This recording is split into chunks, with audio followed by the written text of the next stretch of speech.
Welcome to the Brigham Young University Family History Library webinar series. Feel free to use the chat box for any questions. If we are unable to get to them during the presentation, they will be answered at the end. My name is Braden Knudsen. I will be your host for this webinar. Today we will be pleased to hear from James Tanner, who will be giving a presentation titled Digital Books for Genealogists. James Tanner has a bachelor's degree in Spanish and a master's degree in linguistics from the University of Utah. He received a Juris Doctor degree in law at Arizona State University. He served for 2 years as an intelligence analyst for the U.S. Army and 39 years as an Arizona trial attorney. He has previously owned a retail computer business and an Apple Macintosh software company.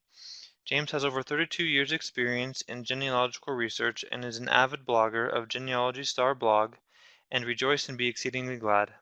He served for 10 years as a missionary at the Mesa, Arizona Family Search Library and is currently serving at the BYU Family History Library.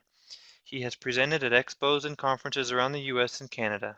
James has 7 children and 33 grandchildren. Howdy, it's James Tanner here. We're going to talk today about digital books for genealogists. This is an interesting way kind of to introduce this, is to kind of point out some things that I've observed over the years. I worked for about 10 years at the Mesa Family Search Library. Now it was called Mesa Family History Center. Basically, I used to watch people come in to the center, and as you walk through the door of the center as it was, it's now been closed down for some time, and they're operating out of an annex building. But as you walked into the main library as it was configured at that time, there would be all the books right smack dab in front of you. You'd have all books stacked up. It would be interesting to watch them. They all turned, walked over and got on the computers or talk to somebody, and nobody would ever go look at the books. A lot of times when I was supporting people, answering questions, I would stop what they were doing at wherever they were, and I would say, come here, follow me for just a second. We'd walk over and I'd go pull a book off the shelf and say, what you just asked, everything you ask is right here in this book. So the problem is that there's this perception that for some reason that genealogy, about genealogy books or genealogy materials. Now, the digital books that we're looking at now today are the books that have been copied from all of these different libraries around. So we're going to see what kind of resources they are now. And interestingly enough, I now work at the BYU, or Brigham Young University Family History Library. The BYU library has over 4 million books. We have many thousands of books that are directly related to genealogical subjects, and we have the same phenomena. The people are still coming into the library, working on computers, asking questions, and still not looking in the books. So we'd like to read, and I think that's being carried over to digital books online. So let's look. First of all, we're going to answer the question, what's a digital book? Now this is a book scanner. It's just an example of one model of a book scanner, and there's this kind of transparent glass thing that comes down, holds the book flat. And generally what happens, they either have 1 or 2 cameras that take simultaneous pictures of each page as it opens, and then the person lifts it, turns the page, puts it back down, takes another picture, etc. So that the entire book that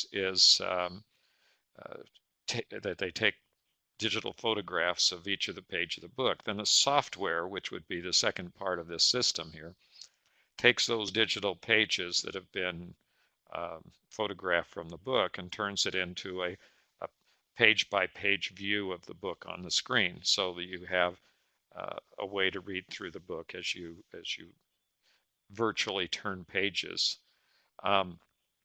So this is the digital books, and this process is happening all over the world. Millions and millions and millions of books have been digitized.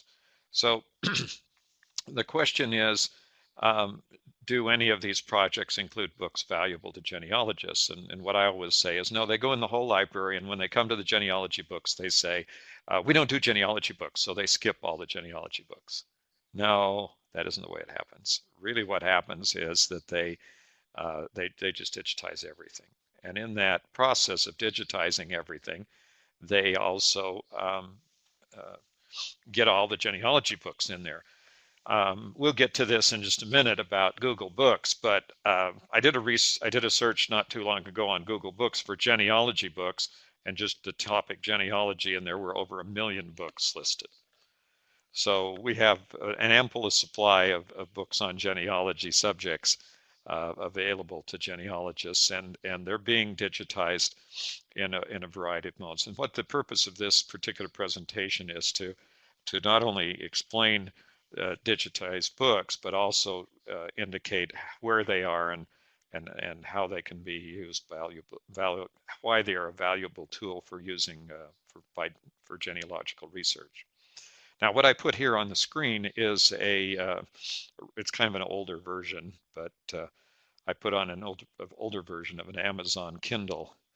Now, the Kindle is a tablet computer that will let you read books. Now, one of the criticisms I've heard about reading books that were digitized, and this is back in the old days. Now, you have to understand that some of us have been around for a while, so we remember when there were TVs that were cathode ray tubes, or CRTs, the old kind, and they would say, "Well, I can't read books on the screen because the flickering light ruins my eyes. I get headaches when I read on screen," and things like this. I mean, I'm hearing that all the time. And I go, well, okay.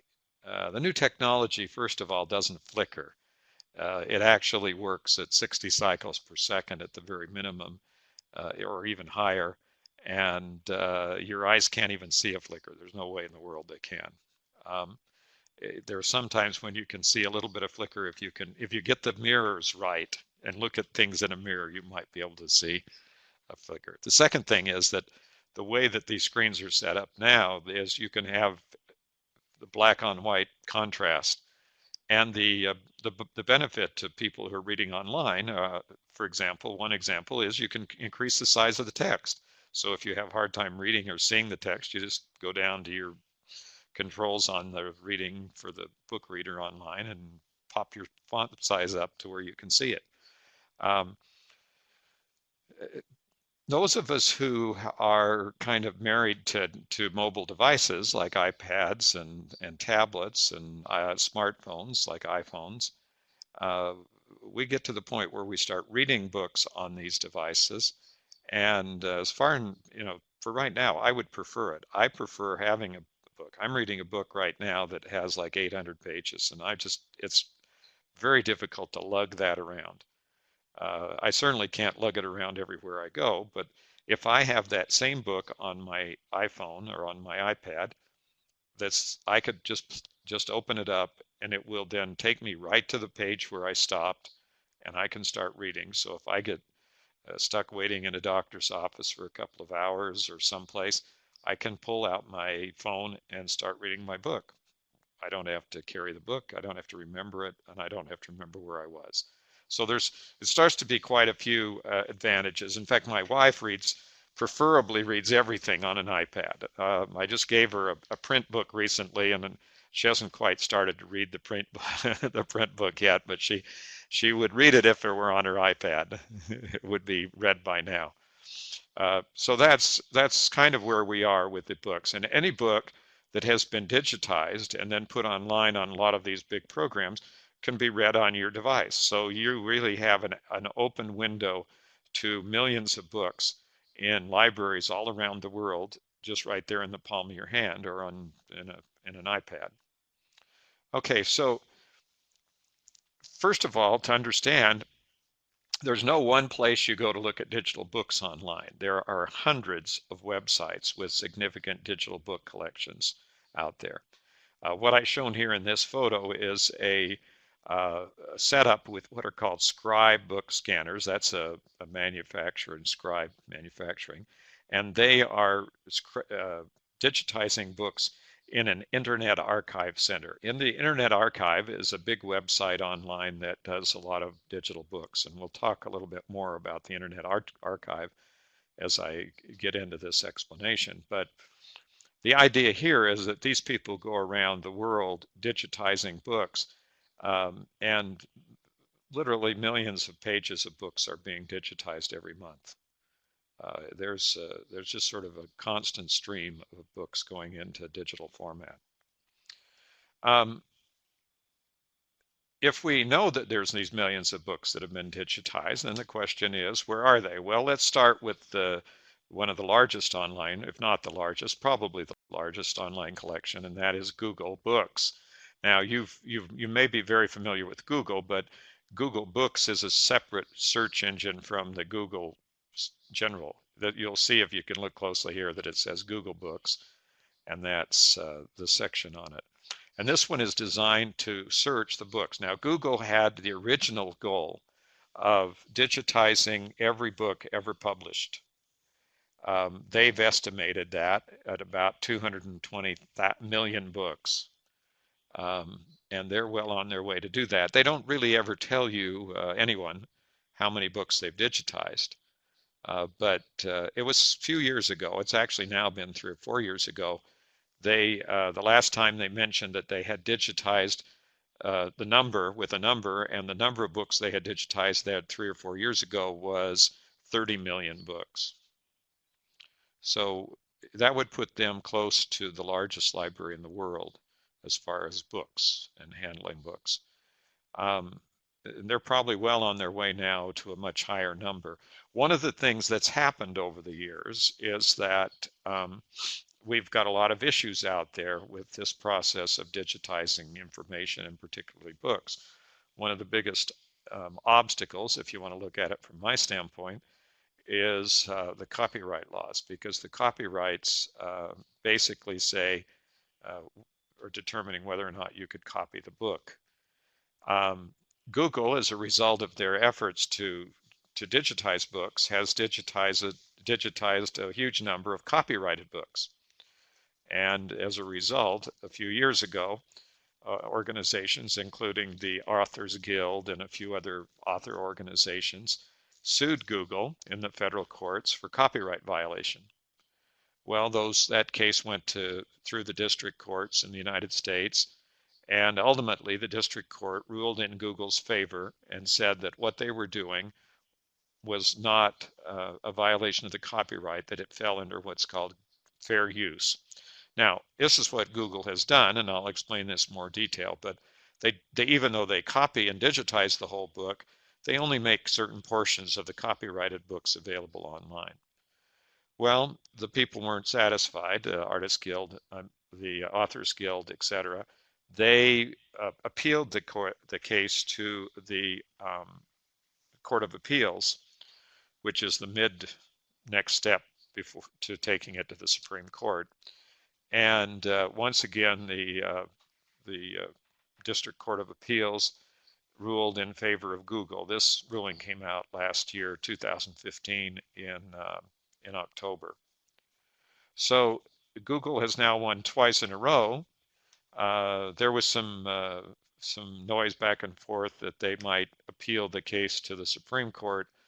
I haven't seen anything in print of whether they have or haven't, but even if they have, it will be a couple of years before the case surfaces and is decided by the Supreme Court if they decide to take it.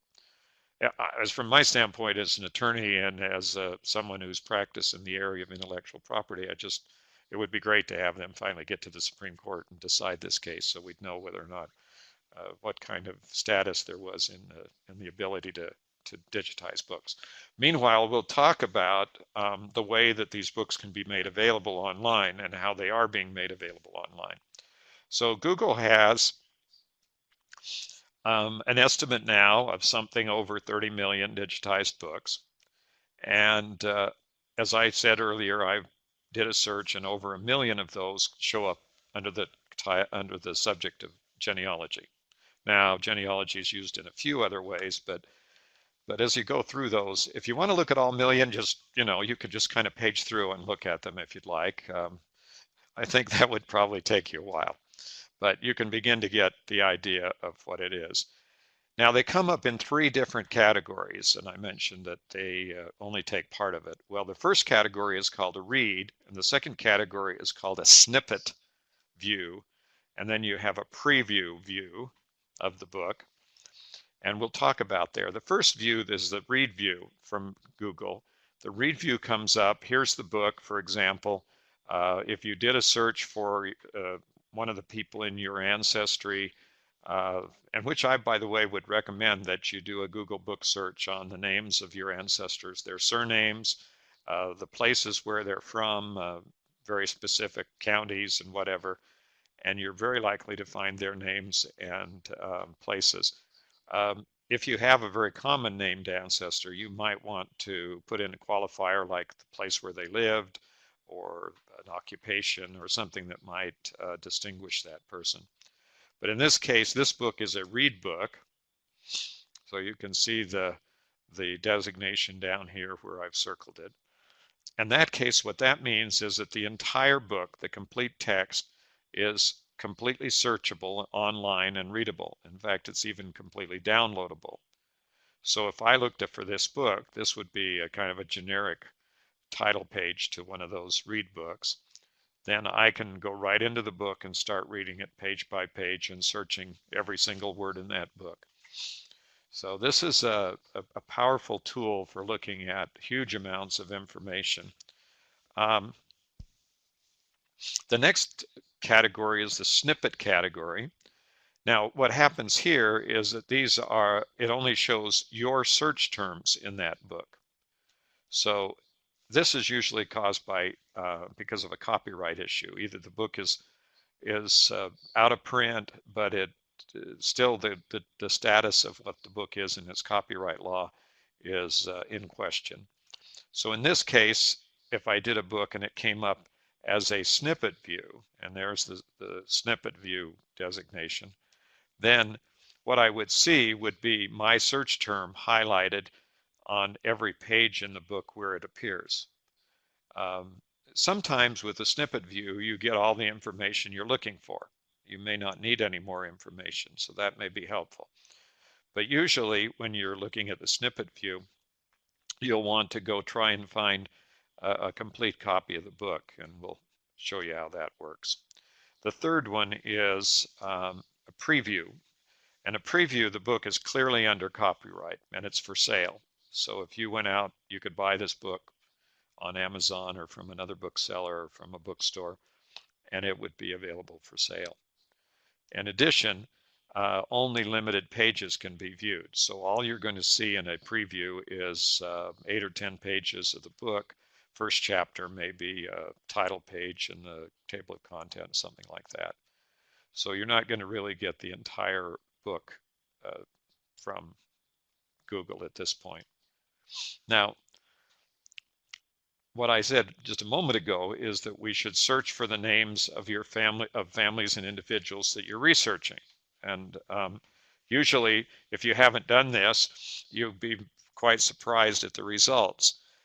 For example, if I typed in the name of my great-grandfather, Henry Martin Tanner, I put it in quotes because I'm telling Google that I want those 3 words in that order rather than all of the Henrys, all of the Martins, and all of the Tanners, and all the Henry Martins, and all the Henry Tanners, and all the Martin Tanners, and every iteration of that, which could be millions of names. But by putting it in quotes, then I have narrowed it down to just those places where those 3 words are in that order. And when I do that search, then it pulls up books. In this case, I have about 154 books that mention Henry Martin Tanner. That's probably about right. My great-grandfather was one of the early Arizona pioneers, and he manages to get mentioned in a lot of books on Arizona. In this case, there's a book, as I look at the results of my search, called Henry Martin Tanner, Joseph City, Arizona Pioneer, etc., born. And in fact, there's 2 different copies shown here. And so if I look at that closely, what I find out is that it's a book published in 1964, and it says no eBooks available. What does that mean? Well, it means that according to Google, they don't know of a book where this book has been digitized. But let me just qualify that by saying Google doesn't know everything, even though you might think it does, and that I don't believe it. In other words, I would never take Google's word that there was no ebook, because then I would go out and look to see whether or not the book had actually been digitized someplace. So next thing I do is I check for the ebook, and if there isn't one, then I go out and see if I can search and find another copy of it. The second thing is, if I can't do that, then I can either buy a copy of the book and look for a copy. I see there are links there to Amazon and to eBooks, and or I can go look in a library. Okay, so what a novel idea! Look in the library for a book. Anyway, uh, we're going to see if that somebody has that Henry Martin Tanner book. Okay, so now if I click on the link to the library from Google, it takes me to the WorldCat. This is WorldCat, WRLDCAT.org, worldcat.org. This is the catalog of all the catalogs. So not all, but a very, very, very large number of catalogs from libraries around the world.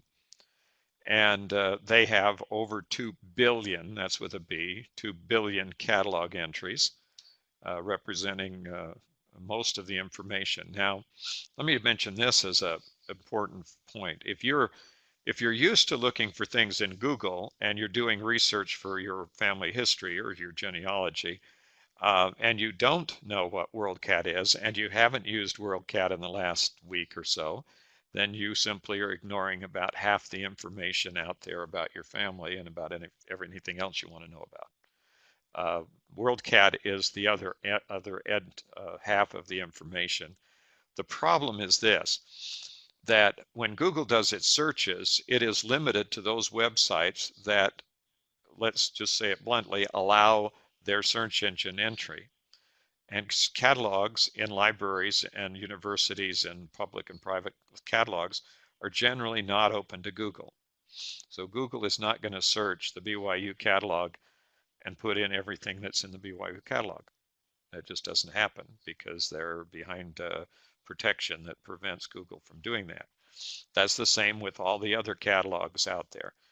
WorldCat then uses that information and provides that, whatever you want to call it, bibliographic information would be the term, on all the books and all the other materials that are in all of those other libraries. So here essentially what you're doing is you're searching all the libraries that are unavailable to you through a strict Google search. So you're opening up a whole bunch of more information. Now here is a copy of the book. Okay, so Henry Martin Tanner, Joseph City. If you look down here, what I can do is I can put in my zip code, and then when I do that, WorldCat will tell me the closest library that has a copy of my book, of the book that I'm looking for. So to remind you that they have over 2 billion catalog entries, and then if I click on the number, there's another thing that this will tell us, and that is how many editions there are of the book and how many versions and what revisions or new editions have been put out on the book. In this case, if I click on the view all editions and formats with for my Henry Martin Tanner book, it will show me that there are two different entries here. Now, one thing you have to do is be able to look at the dates and understand what's happening. In 1964, when this book came out and was cataloged, this was before WorldCat began and before the libraries began consolidating their catalogs into an online catalog like WorldCat. So this book is not two different, this is not two different editions of the same book, and it isn't a reprint or anything. This is simply two different libraries that catalog the book in two different ways. But since it's an older book, 1964, both of those catalog entries show up here in WorldCat. So they're actually different. You'll see one of the titles is much longer than the other title. The bottom book there with the long title is actually the complete title of the book. The other one is a shortened version or truncated version of the title. Okay, so here we have these two editions, but still I'm looking for the book. So what am I going to do? Well, the first thing is don't believe everything you read or see. And then I'm going to take that same book title now that I know is a book title of a real book, and I'm going to come out and redo a Google search. This is not a Google book search because we've already looked at the book in Google Books. We're just going to go out on the internet and see if Google's picked up any other instances of this particular book. Now, the key here is that this is a generalized way of doing research online. If I am looking for a microfilm, for example, and I find a microfilm for a certain parish register, I will always go out, take that name, and put it out on a Google search to see whether or not anyone else has that microfilm or has that records or any related records. So once I have identified a book or a microfilm or whatever, a document that has specific information that's valuable to my genealogical research or any other kind of research, then I will use those terms because now I know what the book's called, I know what the terms are, I know what the people are, how they're out there in the world. So then I will do that search. So now I'm going to do a Google search. That means I will type in the name of the book title. Now this time I haven't put it in quotes because I'm not necessarily looking exactly for these words, all of these words. I'm just basically trying to find the book. Now, if there's a book title out there, then Google will show me, will give me the results of the search will come up first. So now if I look at what I got, I check the results for an online copy. What I'm looking to see is if somebody has a copy of this book that I'm not aware of, notwithstanding Google's statement that there isn't an ebook available.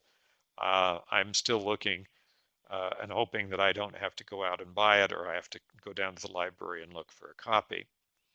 If you're real quick at looking, and I know that most of the stuff on the screen is not very big, but you might have noticed that there's a copy of this book in the BYU library.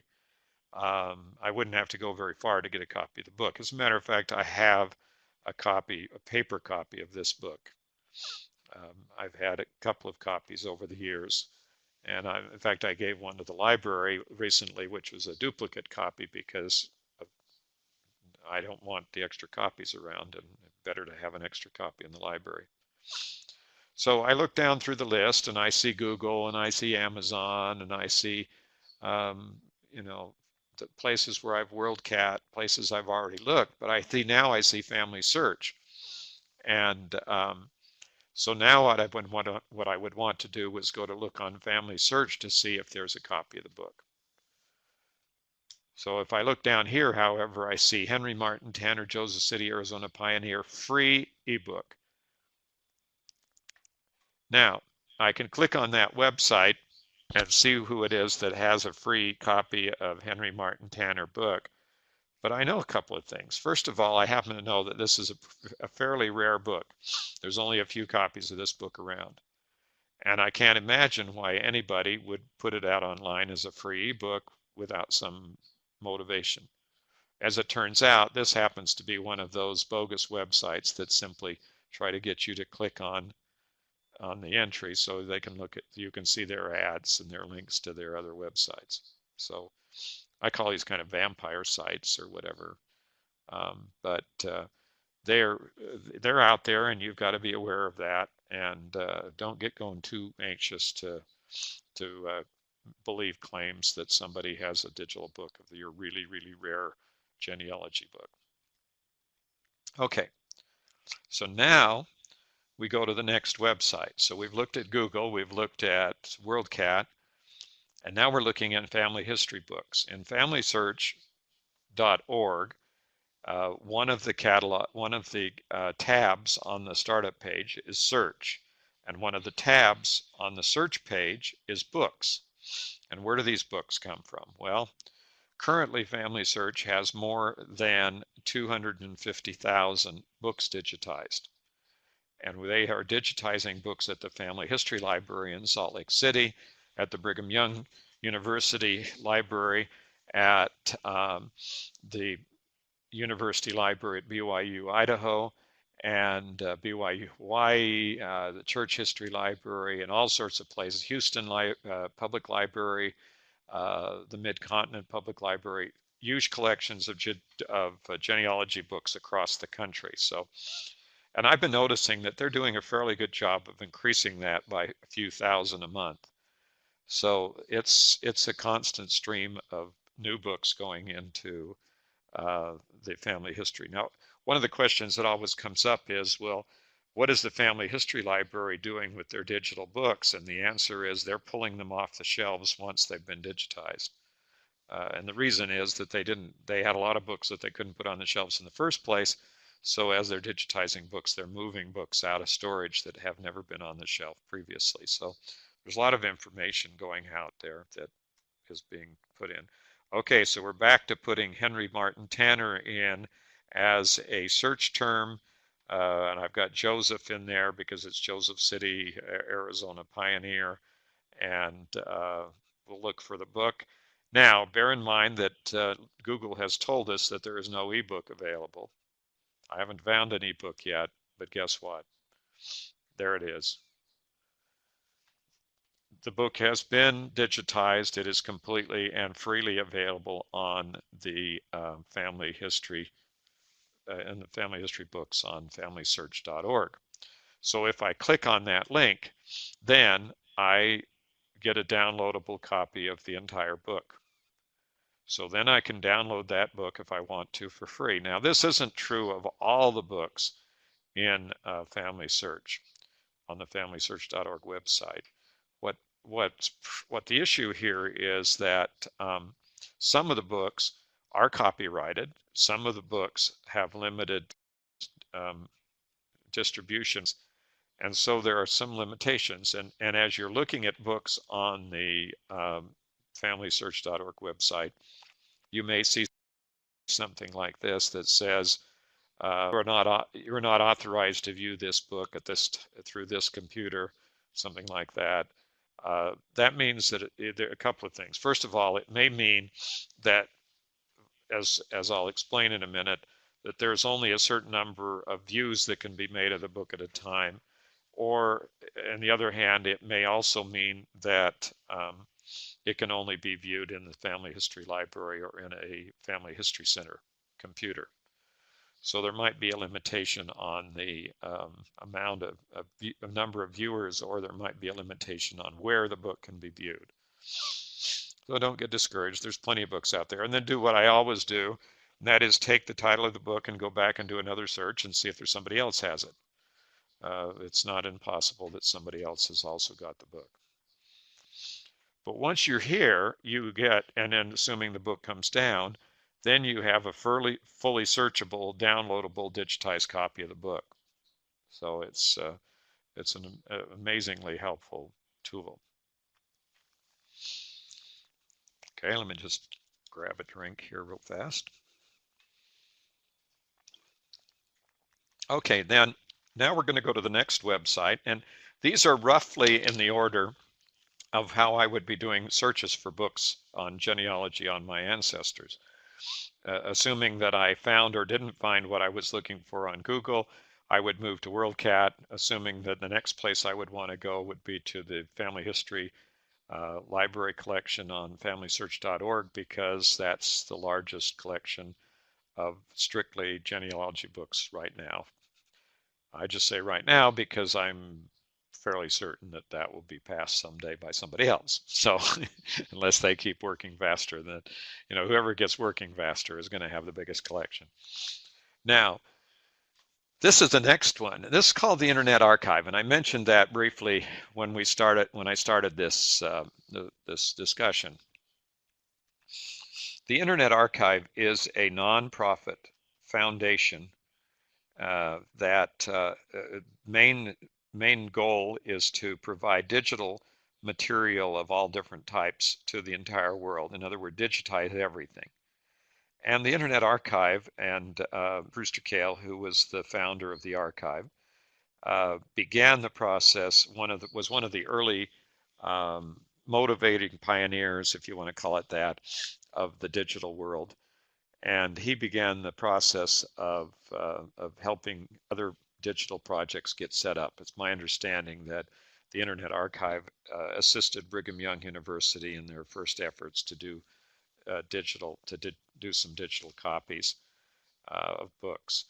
Right now, the Internet Archive is working with everybody from the Library of Congress to all sorts of places around the world and pouring out hundreds of thousands of digital copies every year. Okay, so let's look at what they have on their website, since they have a substantial number of books. And first of all, Internet Archive has over 8.8 million digitized books. Now, the important thing to understand, and I'll reinforce this in a minute, but the important thing to understand is that they have everything they have on their website is in the public domain. So there's no question that you can copy, download, use, do whatever you want to with everything that's on the Internet Archive. So here you have 8 million books. Even if you're an avid reader, I doubt that you're going to get through all these. So you're probably not going to run out of stuff to read if you want to get into the Internet Archive. Now, they also have 2.2 million videos. Now, this is not a replay of YouTube. This isn't a website where you upload your cat, your dog, or how you throw things over your shoulder into the trash or things like that. This is a these are videos that are preserved that have been released years ago, for example, and are now in the public domain. Primarily, well, I don't say primarily, but there are a lot of them are the government videos. If you'll remember when you were if you're an old person like us, you'll remember when you were in school, they showed you health videos and all sorts of things, the how to brush your teeth stuff. That's all on here, folks, in case you've been missing, pining away your life, missing all of the old videos. You can go here to archive.org and watch them. If you're a World War II buff, I just mentioned that they have complete instructions for flying a B-17 bomber, videos on how to fly a bomber, unimaginably number of other things. Out of 2.2 million, you can imagine what it'd take to get through and see all that. In addition, they actually will archive your family videos. If you have a video, old videos of your family or whatever. You have Sparky jumping up and down in your backyard as a dog, you want to preserve that for posterity. You could actually put it up here on the Internet Archive. Now, they probably, I don't know, I guess they'd have to decide if Sparky was historically valuable. But anyway, the next thing they have is over 150,000 music concerts. Okay, well, all around the country, people have put on music concerts for years, and either legally or illegally, they have recorded those concerts. But if they were recorded, then and they're not anybody's not squawking at archive for putting up archive.org for putting their music concert up, then they're here on here, and you can go listen to, if you went back in the 60s, you went to some concert that you want to remember, you can go here and see if they have a copy of the concert on here. They have over 120,000 software programs. One of the things that the Internet Archive has done, or archive.org, is preserve a snapshot of the Internet. So periodically they will record a copy of every website on the Internet. And it's called the Wayback Machine. And they have literally billions and billions of pages of old websites. So if you ever lost an old website, the good news is they're probably already there. The bad news is if you don't know the name of the website or the URL, the address of the website, it's pretty hard to find it. But these are the software programs. Now, those of you who are avid old computer game players remember Pong and Donkey Kong and Pac-Man. Anyway, they're all on here. And what they have done for our very, very illustrative lives is they have adapted them all so they run on PC, Windows, and Macs. So you can go in and play the original Pac-Man on your Mac or on your PC. Now, those of you who are, I hate to say that because I don't want most of you to go waste your lives out there playing these games. but they really do have all those old games on there. And then you have to figure out what the keyboard commands are on your computer. But that's a little challenge, but you might be able to do it. So Prince of Persia, maybe. I don't know what's on there, but maybe there's some old, your old favorite game on there. Asteroids, I know, is on here. So, and Frogger. And, you probably, I don't know, Frogger is still an actual game, but so I don't know if that's on here or not. But anyway, also 2.7 million audio files. Now, what do they have here? Anything they can get that's a record of a public domain, something that's not copyrighted audio file. And that could be Southern Baptist preachers to the President of the United States. And there's all sorts of stuff in here. And actually, one of the volunteer missionaries here at the BYU library, during the course of my teaching a class in the same subject, indicated that they found an audio recording of one of their relatives online. So these are, this is very interesting. There's a lot more. Obviously not enough time today to go through all of this. I'm giving a sample of some of the things they have. They have the USGS maps of the United States, entirely downloadable in formats, everything, the entire country. They have a complete U.S. Census from 1790 to 1930, every single schedule, all of the supporting schedules, all of the instructions to the enumerators and the books and everything. Good news, bad news, no index. But we also have about 10 other sites that have the indexes. So here, if you can't see the image, I'd go here because these are the original unexpurgated images. Ones with the Scotch tape and stuff. So they're the regular ones. They have 122,000 genealogy books. Looks like they left a zero off there, folks. That's the first time I've noticed that. Anyway, it is 122,000. And all of this is in the public domain. Now, it's called the Internet Archive, or archive.org. And the final thing I'd like to mention is that they have 10,365 Grateful Dead concerts. And I wore you can't see it out there in webinar land, but I wore my Gary Garcia tie today so that you could tell who the Grateful Dead. My question I usually ask a class is, who's the Grateful Dead? And of course, we always get the comments about, oh, they're a hard rock band back in the 60s. And I go, well, no, I want to know the answer to the real question. The real question are, who are the Grateful Dead? And they go, well, some people, and actually I've found people who know who they are, but they are, in folk tales of many cultures, the spirits of a deceased person who bestows benefits on one responsible for his burial or marking his grave, or her grave, could be either one. But when you go out and find a lost grave, or you put up a grave marker, then you earn a benefit from the person on the other side, and they are the Grateful Dead. And this is really where they got the name for the group. And right here, usually when I'm teaching a class on this subject, I pull out my iPhone and I tune into my Grateful Dead station on my iPhone and play a selection from the Grateful Dead. But in the case that I might offend one of you people out there in the web world, I will not do that, but I will assure you that the Grateful Dead is not what you think they are. Jerry Garcia, who was the lead guitarist for the Grateful Dead, is probably known as one of the greatest guitarists that ever lived. But the other thing that's important is he's one of the most well-known bluegrass guitarists in the world. And he had his own band called the Jerry Garcia Band. These people do not play hard rock. If you ever listen to Grateful Dead concerts, go on here and listen to some concerts, because you're going to be surprised if you think they play hard rock, because they are actually a jazz group. Everything they play is almost all jazz. It's just endless long songs with different variations on various themes. They're very, very good, by the way. I was one late night. The reason I got acquainted with them was I used to listen to the radio when I couldn't go to sleep. I still do. And except now I don't listen to the radio. I listen to recorded music because nothing on the radio anymore. But I listened to some guitar that was just absolutely fabulous, and it turned out to be Jerry Garcia, and that was my introduction. from then on, my whole opinion of the group changed, but they looked the part. Okay, now we're going to move to the Hothi Trust.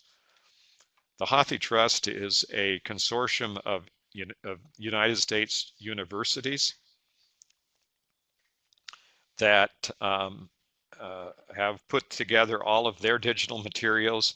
It has over 13 million total volumes. About 6.9, almost 7 million of those books are in the public domain. Are books, and of those, about 5.4 are in the public domain. So this is a very high level of digitized material available. Most of these are available to people off the street. Otherwise, you'll have to be part of a library. And one of the advantages of being in a library like BYU Library is having access to these types of websites. The other one is called an open library, openlibrary.org. This is a different format, and this gets you into a different type of problem. What happens here is that there's an exception in the copyright law of the United States that says that if you have a copy of the book and you're a library,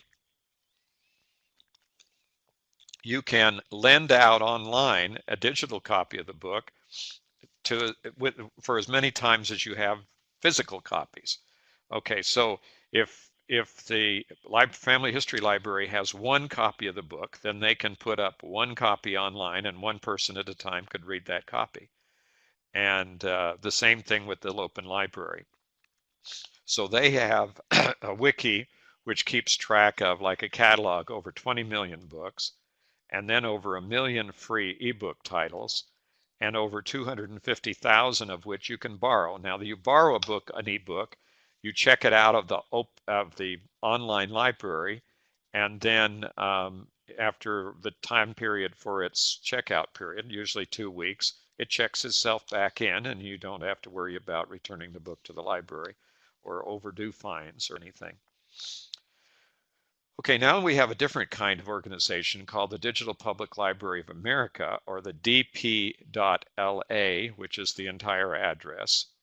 And this is a portal, and what they have done is put together so far over 11 million items that are free. This is patterned off a free public library, only it's online. So all the information is in here, and these libraries have tens of thousands or hundreds of thousands of books that are related directly or indirectly to genealogy. Then I just threw in here to remind people that each of the universities throughout the United States have their own collections of digital books, as do many of the public libraries and private libraries. So checking around the different libraries in your area throughout the world and throughout the United States may help you to understand that there are lots and lots of digital books out there. This is another kind of website. This is Project Gutenberg, which started before there was a World Wide Web. Before we had all of these websites, actually started as a text site on the old listservs and serving when we had text only. And they have presently over 50,000 free ebooks. I would classify this in the category of being the kinds of books you would find in an old bookstore. So you want to go browse old books, then they're in here. They have, for example, the whole complete set of the John Carter Mars and Tarzan books from the days gone by, and they also have the Wizard of Oz and things like that. So it's a place to go to find books. Now we go to a different level, and this shows you what can be done, even if it's outside, and especially outside the United States. Our library, the Library of Congress, is certainly not in this category, since they have very few of their holdings are digitized, except as they may have been done by Google or some other entity, but not as a Library of Congress. But here we have Trove, which is the National Library of Australia, and it's trove.nla.gov.au. And basically they have 464 million online resources. probably the largest collection out there in the world right now of available things. And people say, well, why would I go to Australia to look for my ancestors if I didn't have any Australia's ancestors? And my question is, where did the Australians come from? So you probably have relatives in Australia and you don't even know it. Europeana is the European version. They have 48 million artworks, artifacts, and books from a huge list of museums and libraries across Europe. These websites are so large you can basically spend days and days and days just looking at the offerings. If you've ever wondered what it'd be like to go to the European museums and see what they have, here you can look at virtually all the museums in Europe that are open and available here on Europeana. Now, the last part of this is to check out a book from a library. And we use a program here in the United States that's pretty prevalent throughout the country. It's called Overdrive.com. And here's what Overdrive did. They bought up huge warehouses full of books, including all the new books that come out. And so they'll buy multiple copies of the new books, and then they put them in a warehouse. And then they contract with individual libraries, like local libraries, and those local libraries will then allow the people in their library district and with a library card to check the books out. So here in Utah, we can go on what's called the Pioneer Library, Pioneer Digital Library, and check books out of the books they have contracted from Overdrive. I can do the same thing in Arizona, and in Arizona I have the Greater Phoenix Digital Public Library. These vary from state to state. If you, for instance, live in a state or a place where the library has very few offerings, it's always a possibility that you could buy a library card from one of the other big libraries. So for example, if you wanted to use all of the tens of thousands, hundreds of thousands of books in the Greater Phoenix Digital Public Library, all you would have to do is pay for a library card at one of the Phoenix area libraries, either the Maricopa County Library or one of the Phoenix surrounding city libraries. Those usually cost anywhere from $50 to $100 or more a year for to have a library card if you are not actually a resident of the library district. Okay, well, with Overdrive, you use your local library card to check out the book. You put in your library card number in your partner library, and you check out the book. And at the end of 2 weeks, or whatever the library term is, you either can renew the book or it will check itself back in automatically, and you're through with the library. Okay, well, thanks for watching. And as you see here on the last picture here, this is a forest, a nice looking forest. And the idea here is digital books save trees.